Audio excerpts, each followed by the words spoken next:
Hello दोस्तों, नमस्कार, सत श्री अकाल, जय Shri Ram. Welcome to stock market पाठशाला।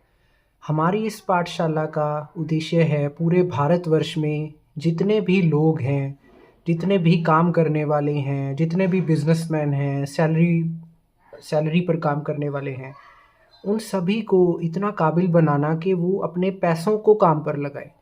अगर हम अपने पैसों को काम पर लगाएंगे तो पैसे मल्टीप्लाई होंगे, पर करेक्ट नॉलेज के साथ, सही नॉलेज के साथ। अगर हम किसी के सुझाव पर कोई भी स्टॉक ले लेते हैं, किसी भी म्यूचुअल फंड में इन्वेस्ट कर लेते हैं, हमें उसका कुछ ABC भी नहीं पता होता, तो उस केस में क्या होता है, हमारा पैसा डूबने के बहुत ज़्यादा चांसेस होते हैं और हम अपने पैसे को काम पर नहीं लगाते, हम अपने पैसे को डुबाते हैं। तो उसी सिलसिले में मुझे किसी ने कहा कि कोई स्टॉक है मेरे पास भाई, उसका नाम है ए। तो उस ए स्टॉक का प्राइस है, उसने कहा कि 100 रुपया है, आप 1 लाख के स्टॉक्स ले लो। तो मैंने कहा नहीं भाई, मेरे पास एक और स्टॉक है बी, जिसका दाम है 1000 रुपया और वो आपके स्टॉक से बहुत ज़्यादा सस्ता है। तो वो अचंभे में पड़ गया, उसने कहा भाई ये कैसे हो सकता है। मैंने कहा मैं आपको एक्सप्लेन करता हूँ। तो उनको कुछ भी नहीं पता था, उनको PE भी नहीं पता था, उनको कोई भी मल्टीपल नहीं पता था। उन्होंने भी किसी से आगे सुना था कि कोई स्टॉक ए 100 रुपये का है, वो ख़रीद लो, वो फ्यूचर में जाकर कभी ना कभी 1000 का हो जाएगा, तो ये हमारा 10x हो जाएगा पैसा। तो ऐसा नहीं होता। मार्केट में क्या चलता है, क्या चीज़ें देखनी पड़ती हैं, वही समझने के लिए इस स्टॉक मार्केट पाठशाला में मैं वीडियो बना रहा हूँ। तो हम ये देखते हैं कि एक प्राइस टू अर्निंग मल्टीपल होता है मार्केट में।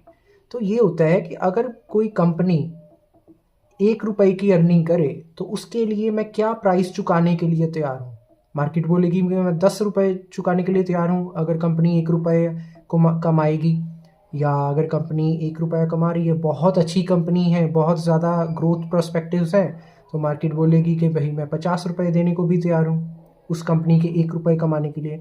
तो उस सिलसिले में क्या होता है, यहाँ पर इसकी PE रेशो आ गई 10, यहाँ पर इसकी PE रेशो आ गई 50, है ना।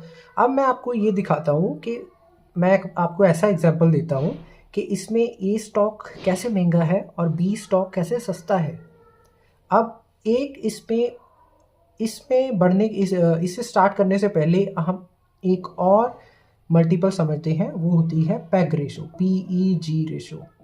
PE तो आप समझ गए, विद रिस्पेक्ट टू ग्रोथ। अब कंपनी कितने % से ग्रो कर रही है एनुअली, 10% से भी कर सकती है, 20% से भी कर सकती है, 50% से भी कर सकती है। अगर मेरी PE 50 है तो उस केस में क्या होगा, PE with respect to growth, right. तो PE 50 आ गई, ग्रोथ यहाँ से 10 आ गई, तो ये आ गया 5 मेरे पास।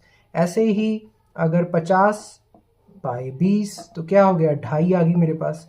ऐसे ही 50/50 तो क्या आ गया मेरे पास, 1 आ गया, है ना। अब हम समझते हैं कि कैसे ये स्टॉक महंगा हो सकता है और कैसे ये स्टॉक सस्ता हो सकता है। उस केस में क्या है, मैं ये मान लेता हूँ कि जो मेरी प्राइस टू अर्निंग है इन दोनों स्टॉक्स की, वो मेरे पास आ गई 50। मार्केट ने इन दोनों को 50 का मल्टीपल दे रखा है।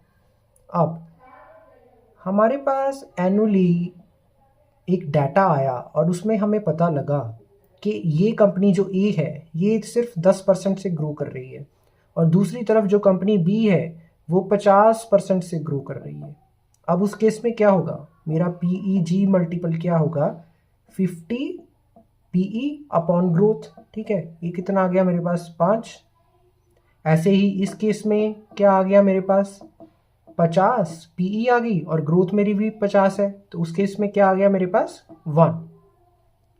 अब दोस्तों, इंडियन मार्केट्स में क्या होता है कि कोई भी स्टॉक अगर उसका जो पैग रेशो है वो 1.5 या उससे ज़्यादा है ना, ग्रेटर देन इक्वल टू, तो उसे हम महंगा मानते हैं।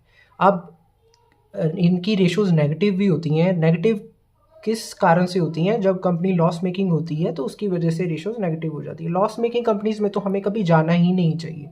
अगर PEG लेस देन 0 है तो उस केस में हमें कभी जाना ही नहीं चाहिए। हमें एक और कंडीशन देखनी चाहिए कि अगर 1.5 से ज़्यादा है तो वो महंगी कंपनी है इंडियन मार्केट के हिसाब से, उसमें हमें पैसा सोच समझ कर लगाना चाहिए, बहुत ज़्यादा सोचना चाहिए कि अगर इसका पीई गिर गया, प्राइस टू अर्निंग गिर गई, तो हमारा पैसा डूब सकता है या हमारा पैसा कम हो सकता है नियर टर्म में या मीडियम टर्म में या फिर लॉन्ग टर्म में, है ना। तो उस केस में आप क्या देखोगे कि पीई मल्टीपल 0.1 से लेकर 1.5 के बीच में होगा, तो हमें उस कंपनी को स्टडी करना चाहिए, उसके फंडामेंटल्स देखने चाहिए, उसके टेक्निकल्स देखने चाहिए और उस हिसाब से हमें निर्णय लेना चाहिए। अब आप ये बताइए कि अगर पीई-जी रेशो हमारा 0.1 से 1.5 हमारा ऑप्टिमल है, तो उस केस में हमें आप बताइए कि ए स्टॉक का पीई-जी 5 आया था, बी स्टॉक का पीई-जी 1 आया था, इन दोनों में से कौन सा सस्ता है? B, right. तो मैंने उसको, जिसने मुझे कहा था कि आप भाई ए स्टॉक ले लो 100 रुपये का है, बी स्टॉक, मैंने कहा नहीं भाई मैं तो बी स्टॉक लूँगा, वो 1000 रुपये का है, फिर भी वो तुमसे सस्ता है।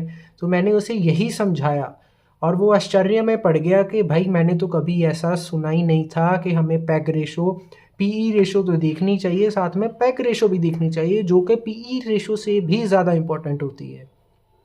तो दोस्तों, ऐसे ही कुछ और ज़्यादा फंडामेंटल चीज़ें सीखने के लिए, कुछ टेक्निकल चीज़ें सीखने के लिए आप हमें फॉलो करिए, लाइक करिए, सब्सक्राइब करिए, हमारा कंटेंट शेयर करिए अगर आपको अच्छा लग रहा है और हमें प्रोत्साहन कीजिए।